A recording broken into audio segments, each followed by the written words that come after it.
Prabhas versus Bollywood. భారతీయ సినిమాలో ఒక కొత్త యుగం ఆవిర్భావం. హలో అందరికీ. నేడు మనం ఒక ఆసక్తికరమైన అంశంపై లోతైన చర్చ చేయబోతున్నాం. ప్రభాస్ వర్సెస్ బాలీవుడ్. ఒక మనిషి మరియు మొత్తం దక్షిణ భారతీయ సినిమా పరిశ్రమ భారతీయ సినిమా రూపురేఖలను ఎలా మార్చివేసింది లోతుగా పరిశీలిద్దాం. బాహుబలి పూర్వయుగం, బాలీవుడ్ ఆధిపత్యం. ప్రభాస్ మరియు బాహుబలి సన్నివేశంలోకి ప్రవేశించే ముందు బాలీవుడ్ భారతీయ సినిమా ముఖంగా పరిగణించబడింది. షారుఖ్ ఖాన్, సల్మాన్ ఖాన్ మరియు ఆమిర్ ఖాన్ వంటి పేర్లు పరిశ్రమను ఏలుతున్నాయి. వారి సినిమాలు బాక్సాఫీస్ ను ఆధిపత్యం చేశాయి. సంజు 580 కోట్ల రూపాయలు, పీకే 743 కోట్ల రూపాయలు, సీక్రెట్ సూపర్ స్టార్ 858 కోట్ల రూపాయలు, బాజీరావు మస్తానీ 910 కోట్ల రూపాయలు, డంగల్ 2024 కోట్ల రూపాయలు. ఇవి అద్భుతమైన విజయాలు, కానీ ఏదో మారబోతోంది. ప్రభాస్ ప్రవేశం మరియు దక్షిణ సినిమా పునరుద్ధరణ. 2015లో బాహుబలి బాలీవుడ్ మాత్రమే సినిమాటిక్ దృశ్యాలను సృష్టించగలదనే భావనను ధ్వంసం చేసింది.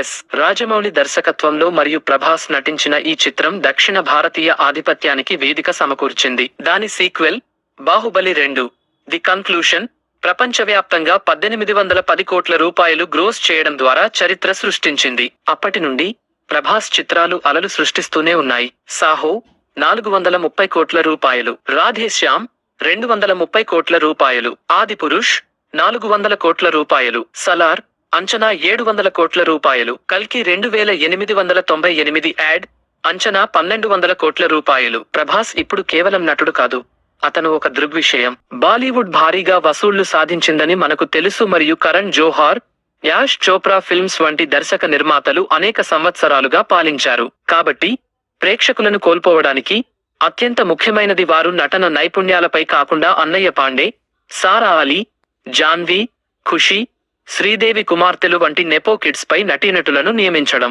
వారికి నటన నైపుణ్యాలు లేనప్పటికీ కరణ్ జోహార్ వంటి వారి వల్ల వారికి సినిమాలు వస్తున్నాయి. మహానటిగా పేరుగాంచిన ఆలియా భట్ అసలు 24 సినిమాలు చేసింది. అందులో 18 సినిమాలు కరణ్ జోహార్ నిర్మాణంలోనే ఉన్నాయి. దీని ద్వారా బాలీవుడ్ ఎందుకు విఫలమవుతోందో స్పష్టంగా తెలుస్తుంది.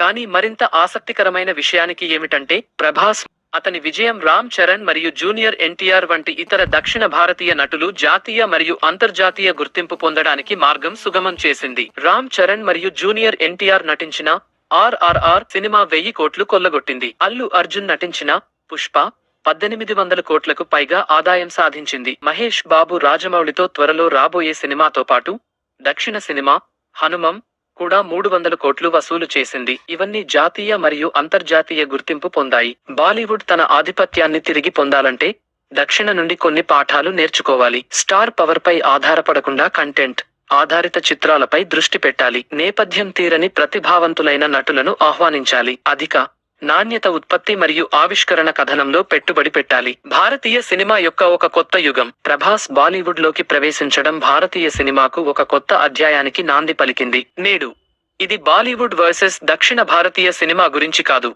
ఇది మొత్తం భారతీయ సినిమా అభివృద్ధి చెందుతున్న మరియు విజయవంతమవుతున్న గురించి. ప్రేక్షకులుగా మనం రెండు ప్రపంచాలలోని ఉత్తమమైన వాటిని చూస్తున్నాము. సినిమాలో సృజనాత్మకత, వైవిధ్యత మరియు ఆవిష్కరణను జరుపుకుందాం, అది ఎక్కడి నుండి వచ్చినా. ధన్యవాదాలు.